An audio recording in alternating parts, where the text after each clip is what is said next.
This bulletin proudly brought to you in association with Alex Campbell's Menswear.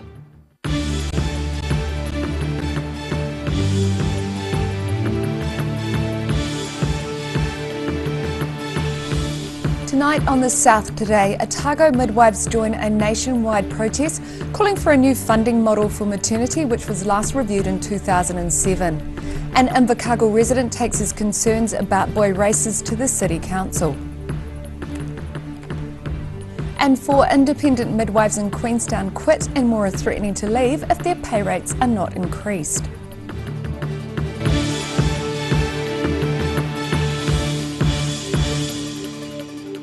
Kia ora, good evening, I'm Melissa Barton. Otago midwives gathered today to join a nationwide protest calling for a new funding model. The grounds of Otago Museum were covered with protesters today. They gathered to draw attention to what they say is a lack of pay for their work. Spokeswoman Emma Medeiros says midwives are obliged to be on call 24/7.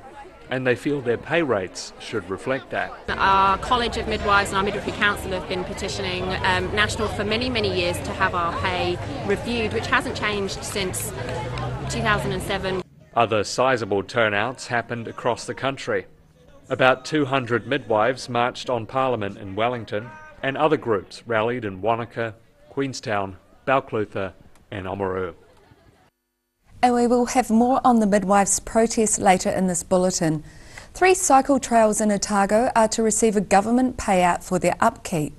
The money comes from an investment of over $800,000 to maintain cycle trails across the country.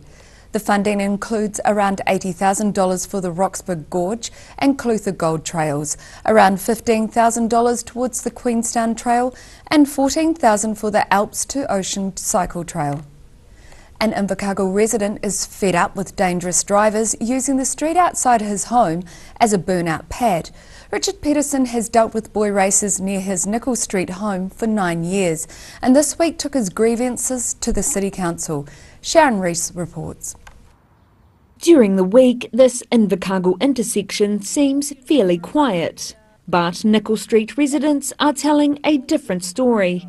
Richard Peterson lives adjacent to the Elizabeth Park entrance on the corner of Nicol and Lime Streets and says the spot has become a social hub for dangerous drivers. 9 years ago I purchased my home and pretty much not too long after I've been in here I noticed the cars come along here and do skids because the gravel's the attraction and it's been ongoing, to be honest, ever since. Cars just come in here and just gun it, really lose control and then just go straight out of here so fast, and there's a giveaway sign there which they don't even see, and of course cars coming from the left have right away, but yeah, it's quite dangerous actually. Footage taken by Peterson shows drivers using the gravel road as a run-up before doing dangerous skids, sometimes losing control of their vehicle and mounting the footpath next to his house, or driving at high speeds through the intersection towards oncoming traffic. It's very frustrating because it's every day. Obviously more so on the weekends, and it's not just the young ones, to be fair. Like even when there's like a family come to do BMX, for some reason some of the parents can't help it but to put their foot down to maybe show off or whatever it may be. But you know, yeah, I'm just concerned that some child is going to get hit and be injured or worse, to be honest. After 9 years of talking to local authorities about the issue, Peterson spoke to city councillors at a submissions hearing on Tuesday and said for the first time he believes his concerns have been heard. They all looked very interested when I was talking to them and looking them in the eye, and they're looking back at me and in particular one of them was asking some good questions. And he looked very interested and concerned by it as well. I'm quite confident something is going to happen. They did ask, will I be happy things happen in stages? I said absolutely. I'd love to see something happen first, and I fully understand that, you know. If you could seal the road first and then the footpath and then more lighting, because it's also very dark at night. Peterson's submission was one of 443 submissions which will be considered by Council in a meeting on May 15. Sharon Rees, The South Today. After months of speculation, the government is set to announce the location of the new Dunedin Hospital. Sites identified as likely for the new hospital are in the blocks just south of the current buildings. The announcement will be made in the Dunedin Hospital foyer at 11 o'clock on Friday. The South Today will include a special report on the decision in tomorrow night's bulletin. 4 independent midwives in Queenstown have quit their profession, and at least 2 more are threatening to leave if the Ministry of Health won't up their pay. About 100 people, including midwives, mums and their babies, marched in central Queenstown earlier today, demanding pay equity and better working conditions. Mina Amso reports. 1, 2, 3, 4! We don't want to be so poor! Queenstown midwife Sharon White has just birthed her last client as an independent community midwife because she says she can't afford to be an independent anymore. She still practices at Lakes District Hospital to sustain her income, but she says 4 other local midwives have already quit the profession, leaving 7 midwives to practice in the resort. At least 2 are threatening to quit, meaning only 5 will be left. That's half the number needed in the Queenstown Lakes District. And that's if we're lucky enough to retain the 5 that we've got. Queenstown doesn't have a secondary hospital to accommodate complicated births, so a shortage of midwives could force expectant mothers to risk driving over 180 kilometres to Invercargill for treatment. For women, if they have any complications in their pregnancy, we are the ambulance at the bottom of the cliff for them. White, plus other midwives, mothers and their babies, took to Queenstown's waterfront this morning to protest as part of a nationwide campaign dubbed Pay Midwives Their Due, demanding a better pay model from the Ministry of Health. Queenstown Lakes District Council Mayor Jim Bolt supported the campaign. It's really expensive living in Queenstown. I work average 60-hour weeks. It's not uncommon for me to do 100-hour weeks. To not get paid for a month, I don't know when that payment's coming. There's no way I can support my family on that. This pay does not include being on call 24 hours a day, 7 days a week, leaving many midwives out of pocket. The College of Midwives have worked with the Ministry of Health in the past few years to come up with a funding model that is sustainable and fair for midwives. We don't get paid too often 6 months until after we've booked a woman, so that's not sustainable. However, midwives haven't been given certainty that their recommendations will be accepted or funded. And this has been sitting on their desk, and the Ministry of Health has done nothing. They want urgent action now. In his response, Minister of Health Dr. David Clark blamed the previous government for leaving a mess in the health system, adding, "We are listening to the concerns of midwives and taking them seriously. This month's budget will include a package to start addressing the issues facing midwives." But he's tight-lipped on what the package will include. Details on the budget will be revealed in 2 weeks, a wait that may feel quite long for some. Mina Amso, The South Today. Still to come on The South Today, Dunedin's annual ID fashion show changes its focus to emerging designers only this year and moves the venue to the Town Hall. And we get to meet one of the judges from the ID International Emerging Designers Show.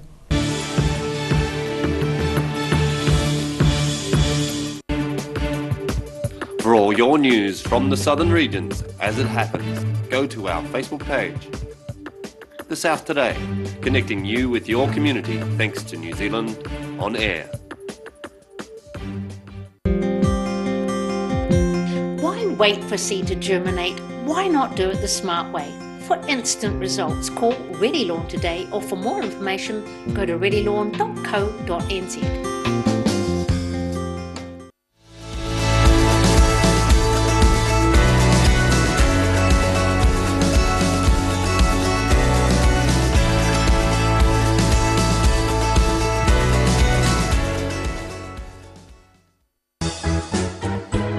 Massive menswear sale on now. Oaks Campbell Menswear have brought out a top suppliers warehouse and factory shop.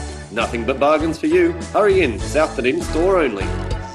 Alex Campbell Menswear, it fits.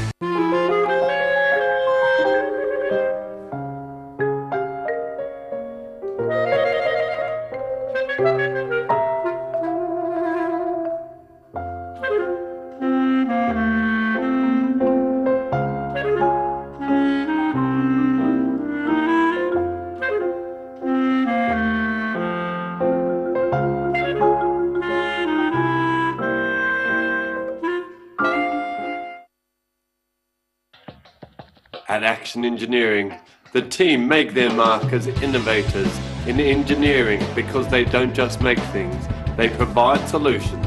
Call now on 477 1643 or go online to see the services they provide.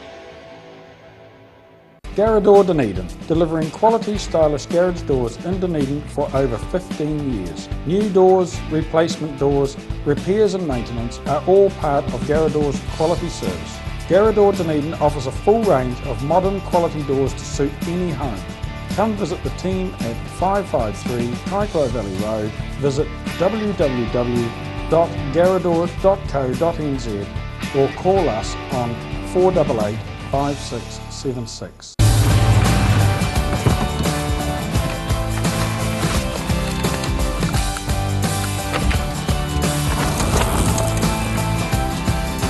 Helping New Zealanders to do more. Talk to MTF today.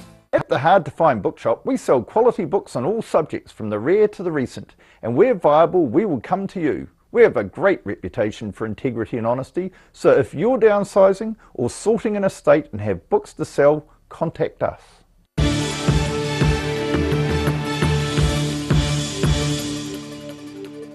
Welcome back. A Dunedin insect specialist has advised people not to spend time surgically replacing the damaged wings of monarch butterflies. This comes after international news stories about New Zealanders performing simple repairs to monarch butterfly wings with material from dead butterflies. Dr. Jennifer Jant from the University of Otago says accidentally replacing wings of female monarch butterflies with male wings could confuse the insects and interfere with mating. She says that while the amateur surgical efforts are moving, it is important to let nature take its course. Dunedin's annual ID fashion show will focus on just emerging designers this year. Both nights of the fashion on display will be held indoors in the sheltered confines of Dunedin's Town Hall. The South Today went and had a look at preparations for the event. This year's ID Fashion Week says farewell to the drafty Dunedin railway station and what was one of the world's longest catwalks. Instead, the International Emerging Designers shows are being held in Dunedin's Town Hall and away from the mercy of the elements. The hall is undergoing a temporary remodelling to allow the fashion to be seen by the entire audience. The catwalk will also have models circumnavigating the gallery level, where the front row of seats have been temporarily removed. However, with all the new twists and turns, the distance walked will be similar to the old railway station catwalk. Further on from that story, yesterday saw the first phase of judging of the entries to this year's fashion show. Here, entrants got a chance to explain their work to the judging panel. This year's ID International Emerging Designers show features about 40 young designers from around the world. On Tuesday, the entrants appeared before a panel of 4 judges, and they got a chance to talk about their inspirations, techniques, and their plans for a career in fashion design. Established designer Tania Carlson is one of the judges, and she is pleased with the number of overseas entries. We've got a diverse group of students from all over the world, so we're about halfway through. We've seen contestants from England, from America, from South America. Yeah, it's looking pretty good. The inspirations for the clothing range from sexual assault to punk to military uniforms to 18th century romanticism, and Carlson feels she can sense a theme in this year's show. Okay, so each year you start seeing arcing themes, and I think this year we're seeing things about memory, places that they've come from, and feelings about their family and their journeys. Also, we're seeing lots of sort of military, harnessing, mountaineering, and kind of quite a bit of deconstructed denim and interesting kind of textures and applications. She says the success for fashion designers relies in part on having a unique style. I think the key to design success is developing your own handwriting, your own signature, and come what may, riding out the storms by just keeping doing what you firmly believe in. The ID Fashion Show is being held over 2 nights, with final judging tonight and awards being handed out tomorrow evening. After the break on the South Today, a new exhibition challenges people to consider their place in the world's catastrophic future, and we have tomorrow's weather for you. I'm not happy with this product demonstration, Ralphie. Oh, relax. It's all about balance. The balance between softness and strength. And my balance is perfect. So we won't fall? Of course not. Hi, Ralphie. Oh, hey, whoa. You fell for it. Yep, I fell for it. Cotton Softs. Softness and strength you can trust. I'm cotton soft on the environment too. At Action Engineering, the team make their mark as innovators in engineering because they don't just make things, they provide solutions. Call now on 477-1643 or go online to see the services they provide.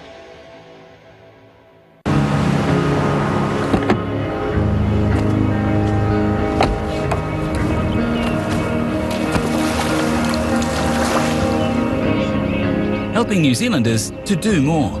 Talk to MTF today.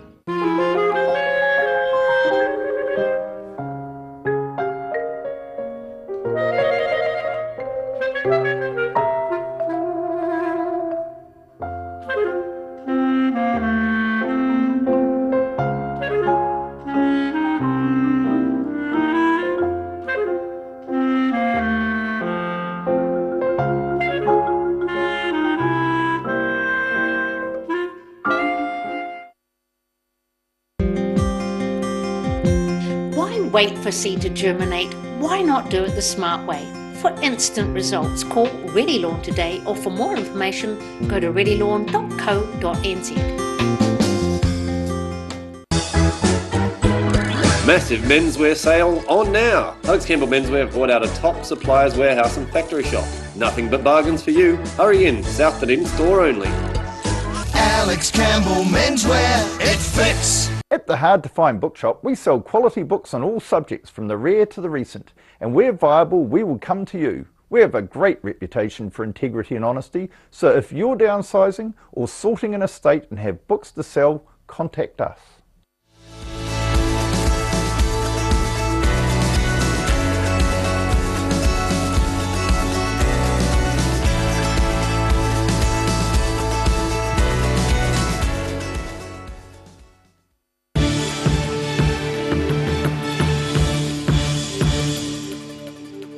Thanks for staying with us. A new exhibition in Invercargill is challenging people to consider their place in the world's catastrophic future. Artist Michelle Beevors has employed knitting to tell the story of a bleak future that she says humans are creating for themselves. Sharon Rees has more. The Invercargill Public Art Gallery looks more akin to a museum of natural history with its latest exhibition. While it looks as if Michelle Beevors' anatomy lessons is made of the skeletal remains of animals, closer inspection shows a unique form of sculpture. The exhibition has been 13 years in the making. I knit at night. All of the anatomy that you see is knitted. The horse, which is the first animal that I made, took 2 years. The snake took 6 months. Knitting at night because I work during the day. She said the exhibition focuses on the theory behind the sixth extinction, that the Earth is in the midst of a man-made extinction. It's kind of common knowledge now that we're headed for a crisis in terms of animal extinction rates, and the work is primarily concerned with grief at the sixth extinction, the climate change and deforestation and all of the problems that we have due to our own making. Beevors held a workshop yesterday giving the public a lesson in pattern making and complicated stitches. She said she hoped the exhibition would get people thinking about their own role in the world's future. For people to think about their relationship with animals and their relationship with each other. I think that, the sixth extinction kind of forces us to realise that we as human beings are part of the environment. Anatomy lessons will be on display at the Invercargill Public Art Gallery until May 19. Sharon Rees, The South Today. Last weekend saw the first ever Squash Open tournament being held in Gore. Organisers said they were overwhelmed with the turnout of both players and spectators at the event. The South Today went to the courts for a look.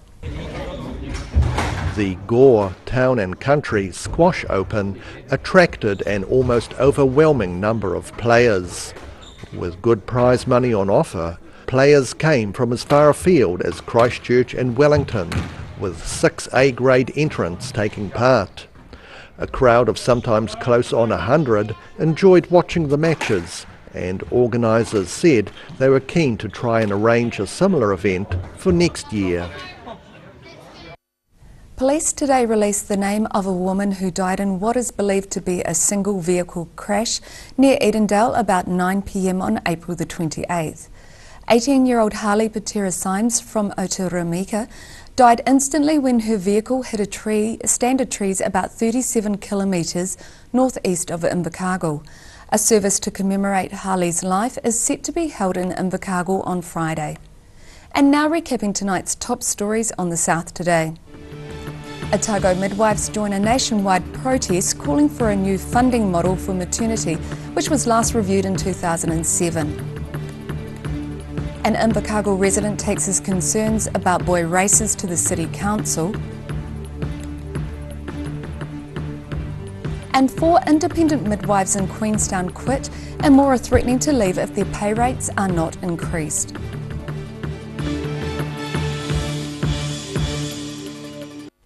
And now look at what's happening in tomorrow's ODT. Welcome, Phil Somerville. What have you got for us tomorrow? Well, tonight is the first of the 2 big emerging designers show at the ID Fashion Show, so we'll have at least one picture and a story report on that planned for the front page tomorrow. I know, I must say I saw some rather well-dressed people walking down the street today. Yes, it's amazing. It's an amazing area to be in. I went to the Inside Out pages today and found a story on microgreens, so I had to carry on reading to find out what they were. And it seems that they're little herbs and plants that you grow through the winter on your windowsill, and it supplies you with some greens and some herbs. Things like Thai basil, corn kernels, you can grow little seedlings from that, red cabbage, little pieces, and you grow them through the winter and just pick them as you go along. So there you go. So you could have some parsley and get some extra vitamin C for winter. Yes, that's something I learnt, I didn't know about. Duck shooting, another nice story coming up to duck shooting season about a family that all goes duck shooting. Start them young, so look out for that. The editorial tomorrow is on the Tiwai smelter, reflecting on the news earlier this week that the 4th potline's to be opened. That's good news for Invercargill and for the South generally. I think we all want all the centres in the South to be strong so that we can all feed off each other. Yeah, Opinion definitely. page on Fridays includes Chris Trotter from the left. He's often provocative, and he is tomorrow, talking about the budget coming up, and he's often quite critical of the Labour Party, so I'm sure he's not always top of their pops. I'm sure he'll stir up some emotions and maybe some letters to the editor. Oh, yes. And around the regions, the government's given some money for the cycle trails, for maintenance of them, about 100,000 split between in central Otago, Queenstown Lakes, particularly the Roxburgh and the Clutha Gold trails. That's important for the ratepayers and issues to keep them in good stead. The Mount Cardrona Special Zone, the big development plan just out of sight from the main road there, that got council tick off today. I can't remember all what's involved, but it's quite a big development. And I thought I might mention sport. There's a story with the Steel season, how much they're looking forward to that. That's coming up.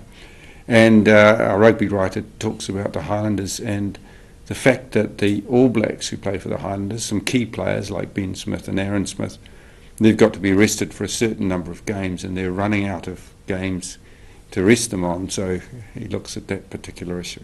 So it's definitely a bit of a conundrum for local, provincial rugby when you're top players, if you've got a decent amount of All Blacks. Oh, yes, they've got a couple. I guess you pick the weaker teams to choose that. to rest them on, but given the nature of the competition, even the weaker teams can upset you, so they have to play a little gambling game on that and work out what games those key All Blacks and the Highlanders are stood down for. Well, that's a nice headache for the coaches to work out for. Thank you for that, Phil. And now it's time for a look at tomorrow's weather. Tonight's weather proudly brought to you by Mole Map. Looking at the situation, milder northwesterly airflow increases tomorrow ahead of a front due on Saturday, and westerly airflow to follow from Sunday. To the southern outlook, Balclutha, Catlins, Gore and Lumsden can expect moderate winds, some high cloud and a high of 15. Looking westwards at the Central Lakes area, Alexandra, Queenstown and Wanaka are in for light to moderate winds, clear skies and a high of 17. Te Anau, freshening winds, cloud increasing and a high of 14. Looking at what's in store for the northern towns, Oamaru and Timaru can expect light winds, clear skies and a high of 15, and it's the same for Marama and Twizel, but a high of 17 for you. In Dunedin tonight there'll be some cloud with an overnight low of 5, fine and sunny tomorrow with moderate winds, pleasant temperatures to look forward to, a high of 15 and a low of 8, and cloudy on Saturday with some light rain later in the day, moderate northerly winds dying out, a high of 15 and a low of 10. And in Invercargill tonight it will be fine with an overnight low of 5, milder tomorrow with winds developing and a high cloud increasing, some rain developing tomorrow night, a high of 15 and a low of 8. And it's cloudy on Saturday with periods of rain easing to showers during the day and winds tending to be fresh and cooler westerlies, a high of 14 and a low of 8. And that's our news for this Thursday. For the latest news from the Southern region, you can follow us on Facebook, YouTube and at channel39.co.nz. I hope you have a great evening. Take care. Ka kite anō.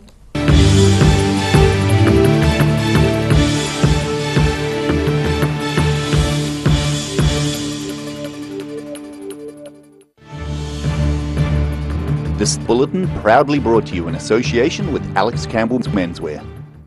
Supporting local content so you can see more of New Zealand on air.